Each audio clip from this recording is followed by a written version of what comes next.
रामू, गांव का एक साधारण लड़का, उस खंडहर हवेली में जाने की गलती कर बैठा जिसे लोग शापित मानते थे। वहां उसने एक डरावनी परछाई देखी जो उसकी जिंदगी का पीछा करने लगी। कहानी का दूसरा भाग। रामू को रातों को नींद नहीं आती। हर बार जब वह आंखें बंद करता तो वही परछाई उसके सामने आ खड़ी होती। उसने गांव के बड़े बुजुर्गों से मदद मांगी, लेकिन कोई उसकी बात सुनने को तैयार नहीं था।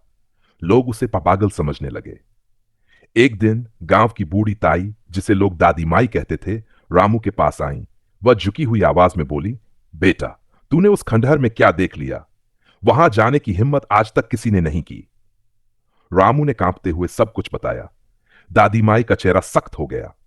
उन्होंने कहा, वो परछाई साधारण नहीं है। वो एक आत्मा है जो शांति की तलाश में भटक रही है, और अब वो तुझसे अपना काम करवाना चाहती है। रामू घबराते हुए बोला, लेकिन मैं क्या कर सकता हूं? दादी माई ने उसे एक पुरानी किताब दी जिसमें तंत्र मंत्र लिखे थे। उन्होंने कहा, इस किताब में आत्माओं से बात करने का तरीका है, लेकिन याद रखना, यह आसान नहीं होगा। अगर तुझसे जरा सी भी गलती हुई तो यह आत्मा तुझे और इस गांव को तबाह कर देगी। रात का समय। रामू ने दादी माई की सलाह मानकर खंडहर हवेली का रुख किया। उसके हाथ में दीपक और वह किताब थी। हवेली में घुसते ही ठंडी हवा का झोंका आया। दीपक की लौ कांपने लगी। रामू ने हिम्मत करके मंत्र पढ़ने शुरू किए। तभी हवेली के कोने से वही परछाई उभरी। इस बार वह और भी डरावनी लग रही थी। उसकी आवाज गूंजी, मुझे शांति चाहिए, वरना सब बर्बाद हो जाएगा। रामू ने कांपते हुए पूछा, तुम कौन हो और तुम्हें क्या चाहिए? परछाई ने धीरे धीरे अपनी कहानी सुनाई।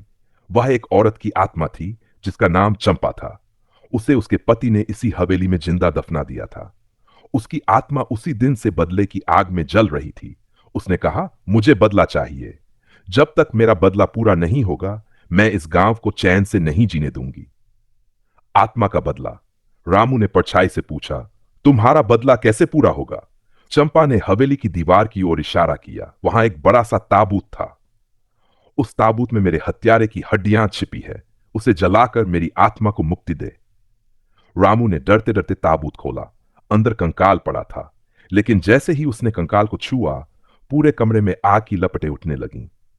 चंपा की हंसी गूंजने लगी, अब तू भी मेरी कैद में है। जारी रहेगा। क्या रामू आत्मा से बच पाएगा, या वह भी उसी हवेली का हिस्सा बन जाएगा? रामू आग की लपटों और चंपा की हंसी के बीच घिर गया। पूरा कमरा जलने लगा, लेकिन अजीब बात यह थी कि आग उसे छू तक नहीं रही थी। चंपा की परछाई अब उसके चारों ओर घूमने लगी। उसकी आवाज कमरे में गूंज उठी, तूने मेरी मदद करने की कोशिश की, पर अब यह हवेली तेरा घर बन जाएगी। रामू हिम्मत जुटाकर चिल्लाया, मैंने तुम्हारा क्या बिगाड़ा है? मैंने तो तुम्हारी आत्मा को शांति देने की कोशिश की है। चंपा की परछाई कुछ देर के लिए रुकी। वह धीरे धीरे शांत होते हुए बोली, मैं किसी पर भरोसा नहीं करती। सभी इंसानों ने मुझे धोखा दिया है। तुम भी उन्हीं में से एक हो सकते हो। रामू की समझदारी। रामू समझ गया कि उसे चंपा की आत्मा से बात करनी होगी। उसने दादी माई की दी हुई किताब को फिर से देखा। उसमें लिखा था कि किसी भी आत्मा को शांत करने का एक ही तरीका है, सच्चाई का प्रमाण और उसकी इच्छाओं को पूरा करना। रामू ने कहा, मैं सच में तुम्हारी मदद करना चाहता हूं। बताओ, तुम्हारे साथ क्या हुआ था? चंपा की परछाई धीरे धीरे सिमट गई। उसने रोते हुए कहा, मेरा पति एक लालची इंसान था। उसने मेरे गहनों और जमीन के लिए मुझे इस हवेली में मारकर दफना दिया।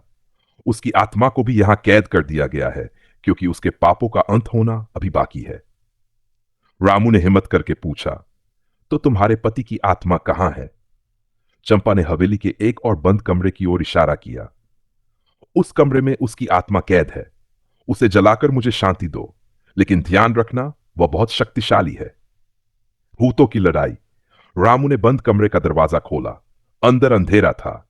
जैसे ही उसने दीपक की रोशनी की, एक भयानक काली आकृति सामने आ गई।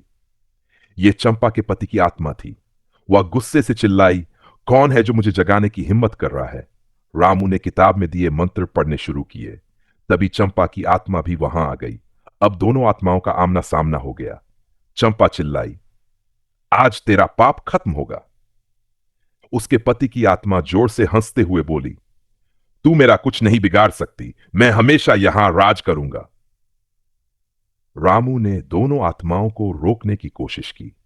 उसने चंपा को याद दिलाया कि अगर वह अपने पति के पाप का अंत चाहती है तो उसे पूरी शक्ति से लड़ना होगा।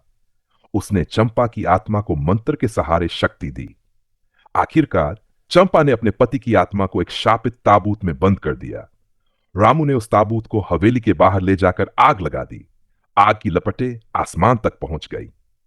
शांति की शुरुआत। चंपा की आत्मा ने राहत की सांस ली। वह रामू से बोली, तुमने मेरा बदला पूरा कर दिया, अब मैं शांति से जा सकती हूं। चंपा की परछाई धीरे धीरे गायब हो गई।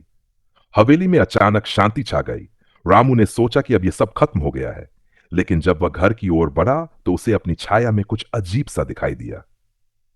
क्या वाकई सब खत्म हो गया है, या रामू के साथ कुछ और भयानक होने वाला है? जातिया घटनाओं का सिलसिला जारी। रामू जैसे ही घर पहुंचा, उसे हर चीज सामान्य लगने लगी।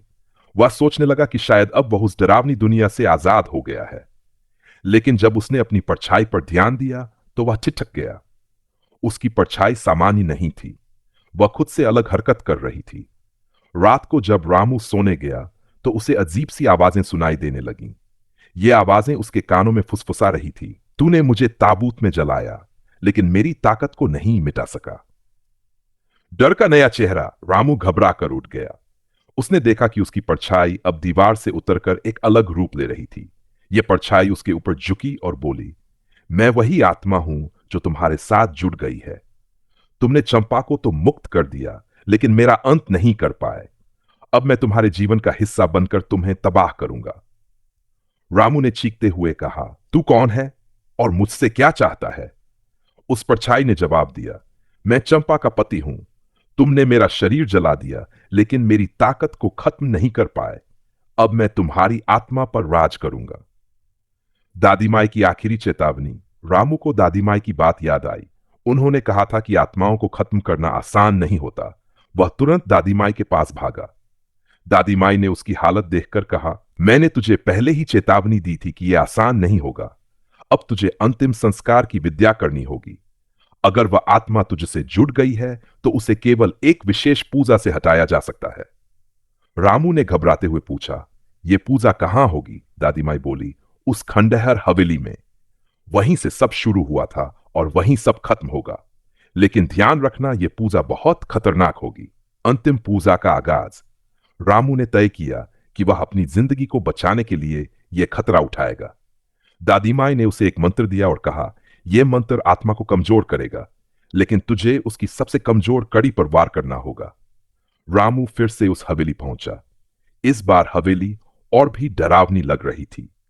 जैसे ही उसने मंत्र पढ़ना शुरू किया, परछाई दीवारों पर इकट्ठा होने लगी। उसकी गूंजती हुई आवाज सुनाई दी, तू वापस क्यों आया है? क्या अपनी मौत को बुलाने के लिए? रामू ने हिम्मत करके मंत्र पढ़ना जारी रखा। तभी पूरी हवेली में अजीब सी हलचल होने लगी। छत टूटने लगी, फर्श दरकने लगा। अंतिम संघर्ष। परछाई ने अपने असली रूप में आकर रामू पर हमला करना शुरू कर दिया। लेकिन रामू ने मंत्र पढ़ते हुए उस पर पानी का छिड़काव किया जो दादी माई ने उसे दिया था। जैसे ही पानी परछाई पर पड़ा, वह चीखने लगी। परछाई चिल्लाई, तू मुझे खत्म नहीं कर सकता, मैं अनंतकाल तक यहां रहूंगा। रामू ने आखिरी बार पूरी ताकत से मंत्र पढ़ा। तभी एक जोरदार धमाके के साथ परछाई गायब हो गई। हवेली पूरी तरह शांत हो गई। क्या सच में सब खत्म हो गया? रामू ने चैन की सांस ली और गांव लौट आया। उसे लगा कि अब उसकी जिंदगी सामान्य हो जाएगी। लेकिन कुछ दिनों बाद उसे अपने कमरे की दीवार पर एक और परछाई दिखाई दी। यह परछाई और भी भयानक थी और उसकी आंखें चमक रही थीं। क्या रामू की मुसीबतें खत्म होंगी या यह शैतानी दुनिया फिर से लौटेगी? जानने के लिए पढ़ें अगला भाग।